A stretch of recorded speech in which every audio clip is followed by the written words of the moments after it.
Kebahagiaan yang kelima di ayat yang ketujuh, Ibu. Berbahagialah orang yang murah hatinya, karena akan memperoleh kemurahan. Benar ya Ibu yang dikasihi Tuhan. Dalam hidup ini, hukum tabur tuai tetap berlaku. Kalau kita memberikan banyak, akan dapat banyak, memberikan dikit, akan kuat dikit. Apa yang kamu tanam, itu yang akan kita tuai buahnya. Demikian juga dalam hidup kita. Kita berkata nih, berbahagialah orang yang murah hatinya, karena akan beroleh kemurahan. Sebagai manusia kita pasti mempunyai dua sisi. Ada yang sisi pelit, ada yang sisi murah hati. Tapi Tuhan menghendaki kita suruh berbahagia karena kita memiliki kemurahan hati. Ibu yang dikasihi Tuhan, jangan merasa kalau kita mau berbagi sesuatu kepada orang lain, kita mikirnya panjang banget. Dia nggak perlu dikasih, dia sudah cukup kaya, dia lebih kaya dari saya.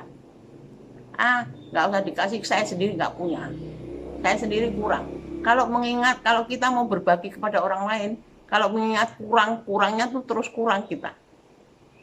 Tapi kalau kita belajar berbagi, bermurah hati, terlebih di masa pandemik ini, pemerintah juga menganjurkan untuk berbagi. Apa yang kita punya, kita berbagi kepada saudara-saudara kita, ke orang-orang yang kekurangan. Demikian juga hidup kita sebagai anak Tuhan. Tuhan sudah memberikan teladan yang baik. Dia memberikan nyawanya untuk kita. Mana ada dunia ini yang memberikan nyawanya untuk menebus dosa manusia? Nggak ada. Itu menjadi contoh teladan yang luar biasa.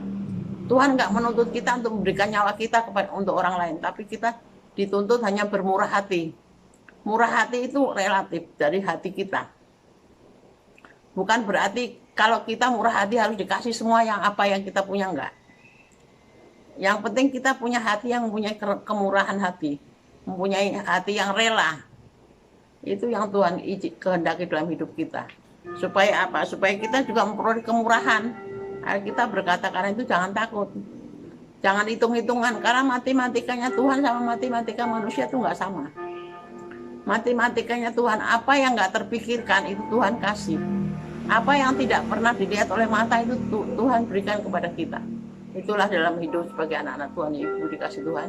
Kita mau terus percaya kepada Tuhan, akan jalan Tuhan itu indah. Rencana Tuhan itu indah dalam hidup kita.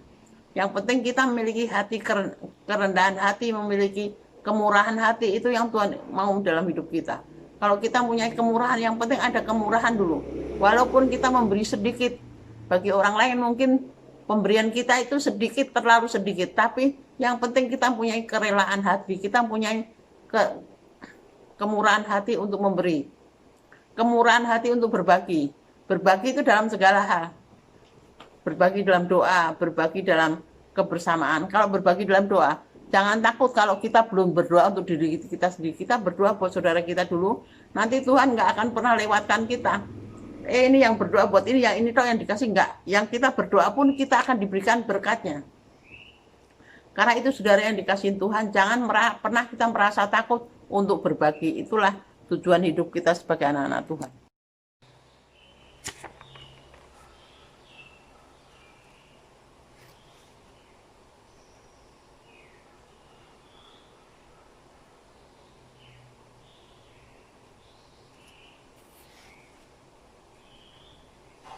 Ibu dikasih Tuhan, kita masuk ke pasal yang 8 dan 9 ya.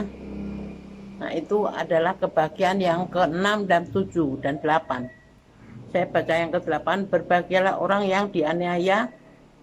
Tiga ayat ini semuanya hampir sama.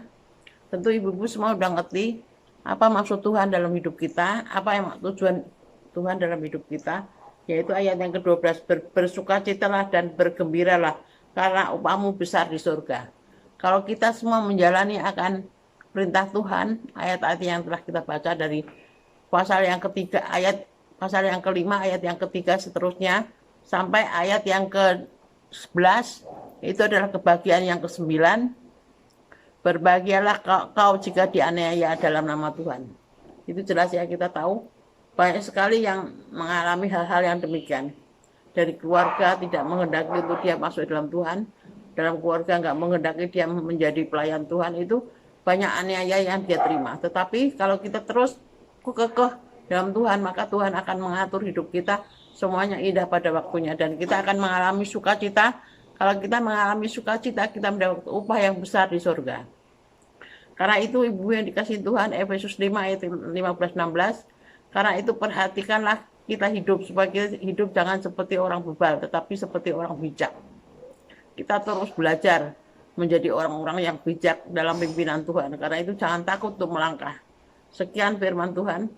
Ya Tuhan memberkati kita semua. Maaf jikalau banyak hal-hal yang kurang dalam pelayanan saya. Dalam nama Tuhan Yesus, Tuhan berkati. Amin.